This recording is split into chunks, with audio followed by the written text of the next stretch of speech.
Asasnya Pancasila, perbuatannya Pancasila, PPKM. gerak dan lakunya Pancasila. Dan itu tidak disadari oleh kita bahwa kita sudah mengamalkan Pancasila. Ya Allah. Oke, coba saya pengen dengar suaranya Brigita Caroline. Dengar suara saya Brigita? Dengar, Pak. Brigita, tolong jelasin ulang dong apa itu nilai dasar.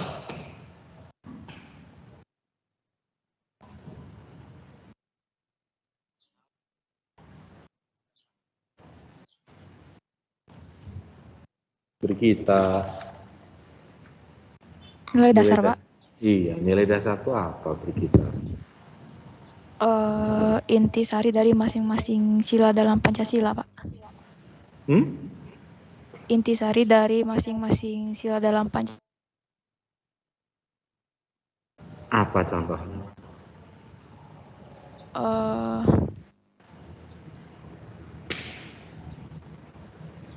Yang misalnya kayak sila pertama gitu, sila ketuhanan gitu, Pak. Coba sila pertama apa? Ketuhanan. Sila kedua? Sila kedua kemanusiaan. Sila ketiga? Persatuan. Sila keempat? Kerakyatan. Yang kelima keadilan. Oke, kerakyatan atau? Musyawarah mufakat. Yes, good. Absen berapa kamu nak, Brigita? Absen 8, Pak. Absen 8.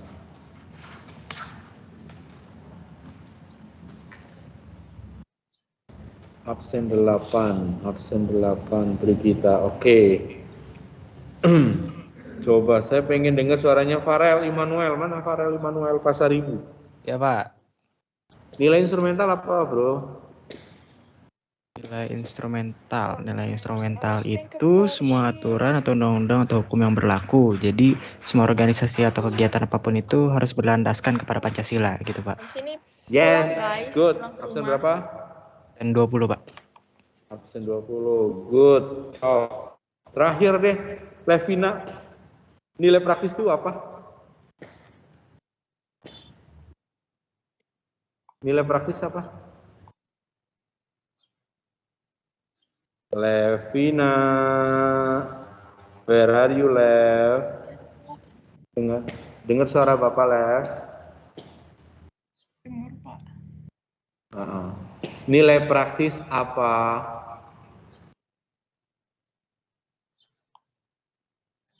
Nilai praktis apa, Lev?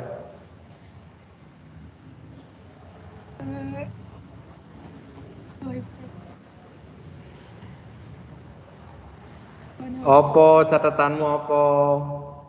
Pancasila bukan hanya dihafalkan, tetapi melaksanakan menilaikan Pancasila, mengamalkan nilai-nilai Pancasila. Terus contoh itu yang pasal 27, pasal 28 gitu. Oke, good job, thank you.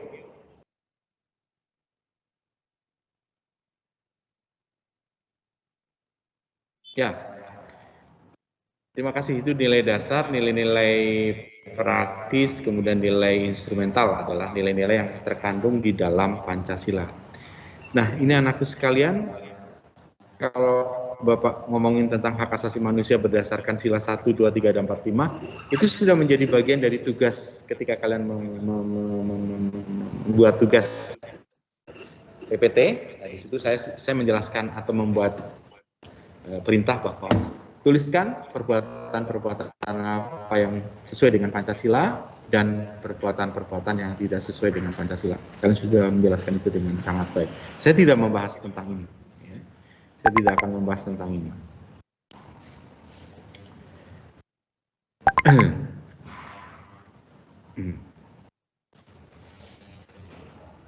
Nah, sekarang kita ngomongin tentang pengertian daripada HAM dulu. Kita ngomongin tentang HAM.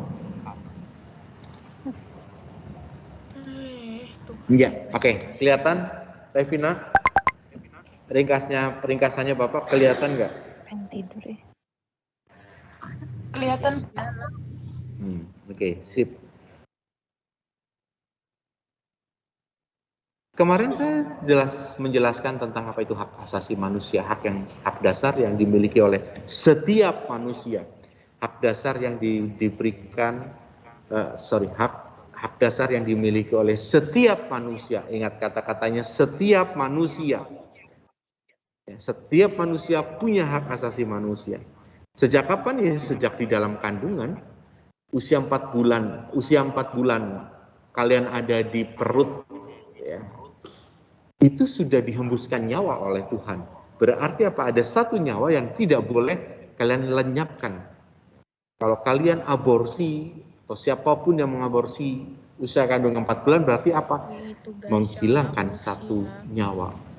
Usia 4 bulan dia sudah punya hak yang namanya hak hidup. Dan diberikan oleh Tuhan secara cuma-cuma. Nah pertanyaannya, mengapa orang tidak boleh melanggar hak asasi manusia? Jawabannya karena setiap manusia punya hak asasi masing-masing. Ngapain harus melanggar hak orang lain? Kalau ada pertanyaan, mengapa orang tidak boleh melanggar haknya? Karena setiap orang punya hak asasi masing-masing. Ngapain harus melanggar orang lain? Ya.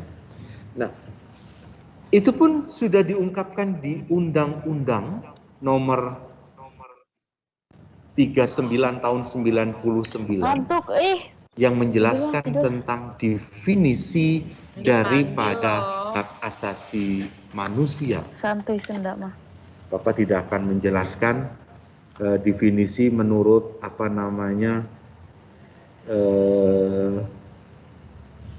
menurut Undang-Undang Nomor 39 tahun 99. Yang akan Bapak bahas adalah bagaimana pemikiran dan pengaturan HAM di Indonesia, baik itu sebelum kemerdekaan maupun sesudah kemerdekaan. Ya. Sebelum dan sesudah kemerdekaan. Yang sebelum saya nggak akan bahas, kalian nanti membaca sendiri di buku cetak ya, sebelum. Kalau yang sesudah Bapak akan bahas nih. Oke, Canggih, masih dengar suara Bapak Canggih? Ya Pak. Secara de facto dan secara de jure Indonesia merdeka kapan? De facto pas proklamasi 17 Agustus 1945. De Hari jure apa? Hari apa? Hari apa? Oh, kurang tahu Pak. Bus, kok nggak tahu sih kamu? Rabu, hari Rabu, hari ini hari Rabu. Oh. Feeling saya Kamis Pak. Nggak pakai feeling. Feeling itu sering salah. Perasaan itu sering salah. De facto, de facto, secara fakta, Indonesia merdeka tanggal berapa? Tanggal 17 Agustus 1945. Hari apa? Hari Jumat. Jam berapa? Jam 10. Di mana? Di Pegangsaan Timur nomor 56 Jakarta. Itu faktanya. Siapa yang memproklamarkan kemerdekaan? Soekarno, Hatta. Faktanya di situ. Pada saat proklamasi Pak Karno sakit, ya Pak Karno lagi sakit. Sakit apa? Sakit malaria. Setelah proklamasi Pak Karno balik lagi tidur. Karena masih sakit. Apakah suara Pak Karno pada saat proklamasi itu suara yang asli tanggal 17 Agustus 45? Bukan. Itu suara rekaman. Ya.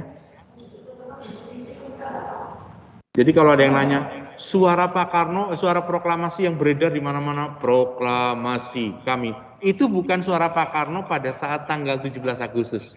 Itu suara rekaman.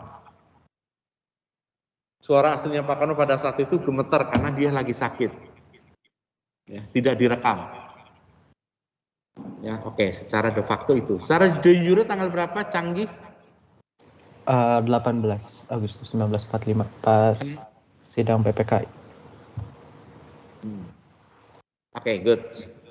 Itu de facto dan de jure ya. Oke. Pemikiran tentang hak asasi manusia, perkembangan hak asasi manusia di Indonesia sesudah kemerdekaan